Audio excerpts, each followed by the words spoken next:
শোন, কুকুরের রচনা শেখ।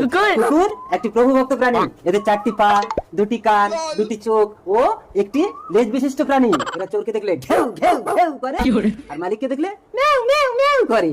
এদের ঘ্রাণ শক্তি প্রখর। এরা যে কোনো গোপন জিনিস দেখলেই শুকতে থাকে। বাবা আমি শিখে গেছি। এই যে কখন থেকে ডাকছি? আমার ভুল হয়ে গেছে বউ, আসলে ছেলেকে পড়াচ্ছিলাম তো। সে যা ব্যাঙের মাথা করো, কিন্তু বউ ডাকলে যে কুত্তার মতো ছুটে আসতে হয় সেটা তুমি জানো না? মা আমি রচনা শিখেছি। কি রচনা শিখেছো বাবা? তুমি তোমার বাবার রচনা বলতে পারবে? বলে দাও তো। বলবো? বাবা একটা বউ ভক্ত প্রাণী। বাবার 4টি পা, 2টি কান, 2টি চোখ ও একটি লেজ বিশিষ্ট প্রাণী। আমরা সাধারণত লোকেদের দেখলে ঘেউ ঘেউ করে আর বউকে দেখলে মেউ মেউ করে। আমাদের জ্ঞান শক্তি প্রখর। এরা গোপন জিনিস দেখলেই নাক দিয়ে থুকতে থাকে। আমি কি করেছি? মা তো তোমাকে কুত্তা বলে।